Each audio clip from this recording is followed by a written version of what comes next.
Hey, it's NPR's Book of the Day. I'm Andrew Limbong. We're going to spend the pod today talking to Douglas Stuart. If you don't know him, he's one of the biggest talents in the literary scene today. His new book is titled Young Mungo, and it's about the romance of these two teen boys in 1990s Glasgow that crosses class and sectarian lines. We'll hear about that book in a minute, but first I wanted to play you this interview he did back in 2020 with NPR's Scott Simon about his first book, Shuggie Bain. It was the one that got him all this praise and attention, including a Man Booker Prize. The book draws a lot from Douglas Stuart's own life, growing up the queer son of a single mother struggling with addiction. And in this interview, the two of them, Scott and Douglas, really connect over their experiences loving someone with an addiction and seeing them as full people, not just defined by their addictions. Shuggie Bain is a novel that cracks open the human heart, brings you inside, tears you up and brings you up with its episodes of unvarnished love, loss, survival, and sorrow. It's on the short list for the Booker Prize. It's been nominated for the National Book Award and has already been acclaimed a masterpiece by tough-nosed Kirkus Reviews. It's the story of a little boy, Shuggie Bain, growing up in rough circumstances in the Glasgow of the 1980s, rife with families living under the strain of joblessness and depression and sometimes dealing with it in the worst way. Shuggie Bain is a first novel from Douglas Stuart, who joins us from New York, where he lives now. Thank you so much for being with us. Thank you, Scott. It's my pleasure. I'd like to begin to ask you to read a startling section that's going to reveal much about Shuggie, his father, Big Shug, and his mother, Agnes. Agnes drew a fresh can of lager from a hidden place and gently pulled at the ring top.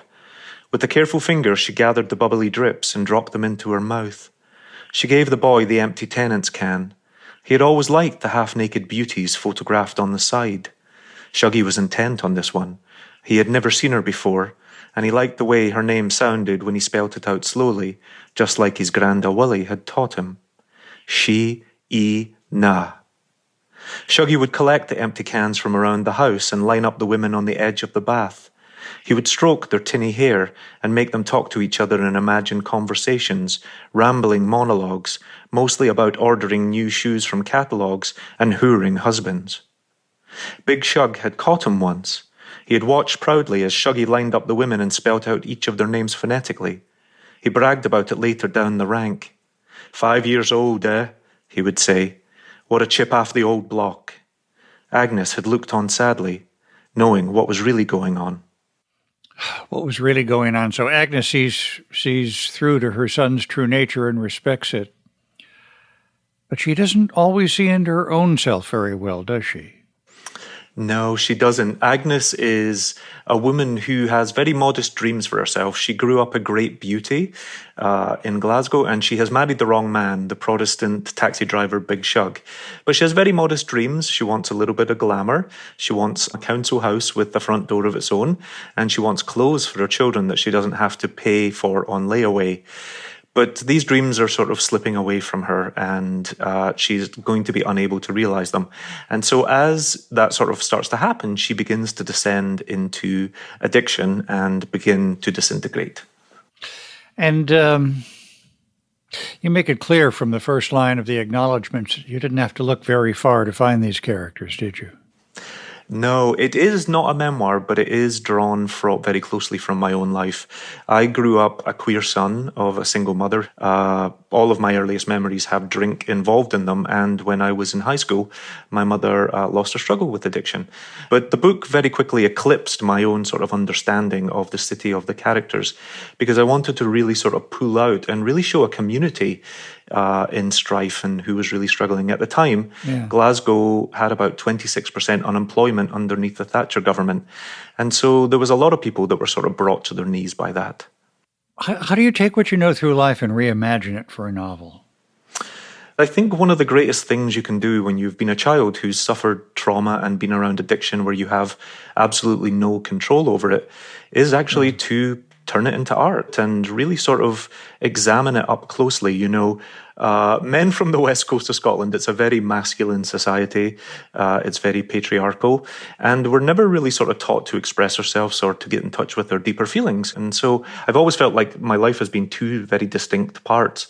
The man who worked in fashion in New York, but then the boy who grew up in Glasgow. And so in a lot of ways, writing the book was about sort of bringing those two halves back together. I don't want Agnes to be defined just by her drinking problem, because she is glamorous and funny and full of heart. But the drinking makes it hard to see that, doesn't it? Yeah, it definitely does. But I do resist people seeing Agnes as the alcoholic mother, because she is funny, she is exhausting, she's beautiful, she's proud, she's vain, and she's incredibly generous. And here is a woman who is just limited by the options that were afforded to working class mothers of the time. As you may know, the experience you write about is in many ways very resonant with me and my family experience, except my father was the drinker. I kept reminding myself of something my mother used to say. You can love a drinker, but it's hard to respect them. And love needs both to go on. I think that's a very wise thing to say. I come from a long literary tradition about writing about the struggling soul or the poor sort of struggling addict. But when a mother does it and when a woman does it, we really take a lot of scorn in that. And I know that from personal experience, but we don't like to read about sort of fallible women. And of course, what that does is it means it keeps a lot of trauma at home, and it just makes everyone the struggle so much harder for anyone who's going through it. So in some small way, I would hope that people would be able to relate to it, or anyone who needs it would be able to find a comfort in it in that way.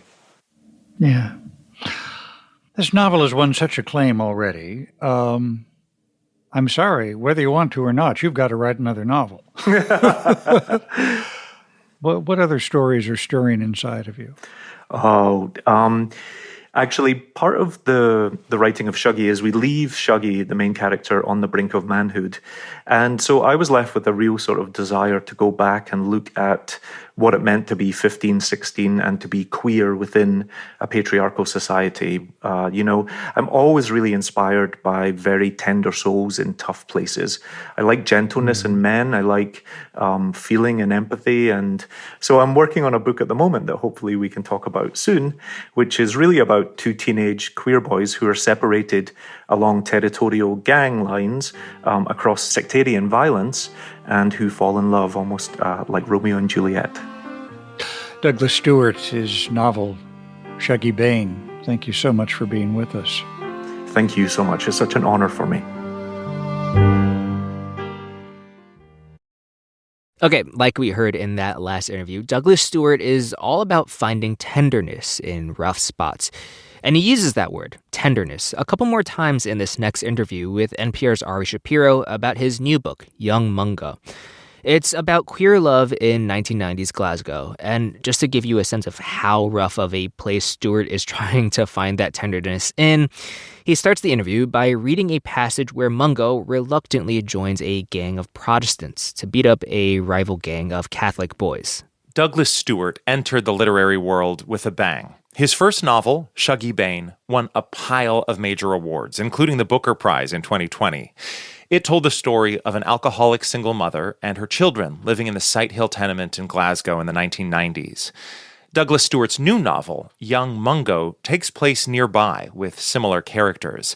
But this book centers on a romance between two teenage boys, one Protestant, one Catholic. And I think when you're talking about queerness at that time, and you're also intersecting it with class or with poverty or social mobility, then the stakes are very different for the characters. They can't just up and leave and go find a different place where they belong in the world. They really have to face the world outside their door because that's the only world they know. That world has a very specific way of speaking. So I asked Douglas Stuart to read a paragraph where Mungo reluctantly joins a gang of Protestant teenagers going to fight a rival group of Catholic boys. Mungo came out of the close and joined a pack of proddy boys heading to the waste ground.